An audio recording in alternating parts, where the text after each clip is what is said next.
नमस्कार मंडळी. तर आज 9 मार्च 2025.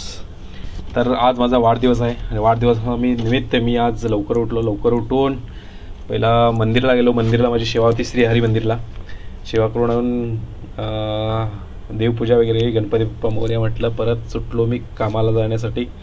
बाईकला लावली चावी आणि साईडवरून अचानक फोन आलेला मला. मी मग नाश्ता वगैरे काय केला नव्हता, मग पहिले नाश्ता करून घेतला. आम्ही दोघंजण मित्र होतो. मग चहा पण ठेवली.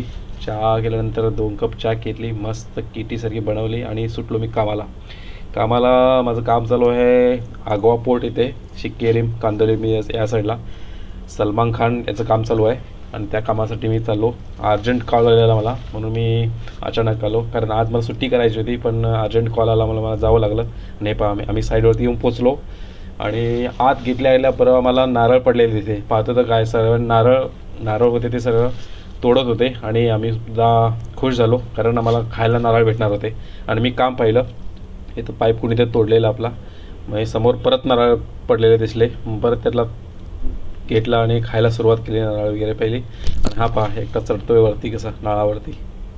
त्याच्यानंतर हे काम आम्ही कंप्लीट केलं. कंप्लीट करून परत सुटलो आम्ही बागा इकडं. आता तुम्हाला ही लाईन दिसते ना, ही गल्ली आहे टॅटू लाईन असं म्हणतात त्याला.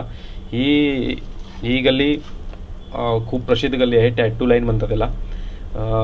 आणि ही रात्री म्हणजे 7:30 नंतर, रात्री म्हणजे पहाटे 3पर्यंत फुल इथं पाय ठेवायला सुद्धा जागा नसतो, इतकी गर्दी असते. आता उन्हात दुपारचं आहे म्हणजे इथे कोण नाही आहे उन्हामध्ये, नंतर रात्रीचं पडते. आणि मी इथं समुद्राच्या कडेलाच एक रिसॉर्ट आहे ओळखीचं, मग त्यांनी फोन केलेला मला अर्जंट यायला. हे बघा बागा रिसॉर्ट म्हणून. मी आता याच्यामध्ये जाणार आहे. याच्यामध्ये आता हे बघा मी चाललो आहे याच्यामध्ये.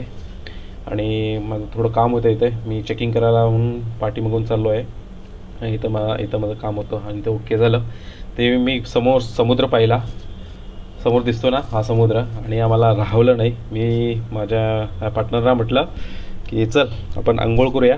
पहिली गरम भरपूर होत होतं, मग आम्ही चाललो. इथं सर्वच आपलं टूल्स वगैरे असतात तर सगळं ठेवलं आणि समुद्रामध्ये आम्ही डुबकी मारायला चाललो. हे बघा समुद्र किती सुंदर नयनरम्य दृश्य त्याच्यामध्ये आहे.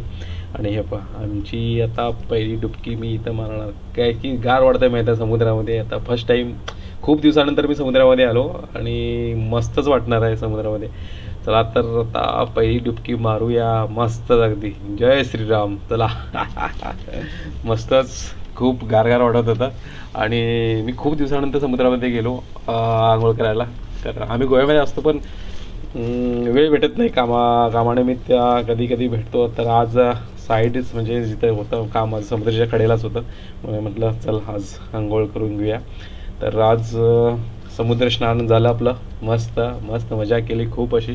आणि इतक्यात आम्हाला हे पहा इथं रशी बांधलेली आहे. पर्यटक आता जास्त गर्दी होते ना, मग कोण पण आत जाता ऐकत नाहीत म्हणून त्यांना रशी आहे ती पकडून बाहेर यायचं. आम्ही खूप मजा केली. गरमी खूप होत होती, पण या गरमीमध्ये समुद्र स्नान केलं, खूप मजा वाटली. त्यानंतर आलो आम्ही आणि मला भूक लागलेली, त्यामुळे मी काय तर खायला पाहिजेत म्हणून काहीतरी घेऊया म्हटलं आणि पार्सल घेतलं.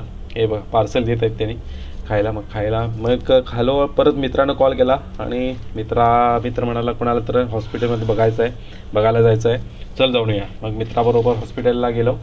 हॉस्पिटलला जाऊन परत आम्ही रिटर्न आलो. मग संध्याकाळचे 5:30 झालेले हे बघा. आणि आम्ही इकडं परत चाललेलो आहोत. त्यानंतर मी म्हटलं आता बघूया, वाढदिवस आहे, वाढदिवसाच्या शुभेच्छा बघूया. त्यानंतर व्हॉट्सअपवरती बघितल्यानंतर इतक्या व्हॉट्सअपवरती मला टाईम भेटला नव्हता, म्हणून मी रिप्लाय कोणाला दिलो नव्हतो, मी कामामध्ये होतो. आणि त्यानंतर मी रिप्लाय द्यायला सुरुवात केली. खूप मित्रांनी मला मेसेज केलेले वाढदिवसाचे आणि खूप धन्यवाद, आभारी होतो मी तुमचे, इतके मला वाढदिवसाच्या शुभेच्छा दिल्या त्याबद्दल. आणि सर्व मित्रपरिवाराने बघा व्हॉट्सअपवरती इतक्या मला शुभेच्छा दिल्या होत्या आजच्या दिवशी. खूप धन्यवाद. आणि त्यानंतर मी फेसबुकवरती बघितलं. फेसबुकवरती ही इतक्या खूप अशा मी कुणाला रिप्लाय दिले नव्हतं, काम होतं म्हणून. आणि धन्यवाद सर्वांचे.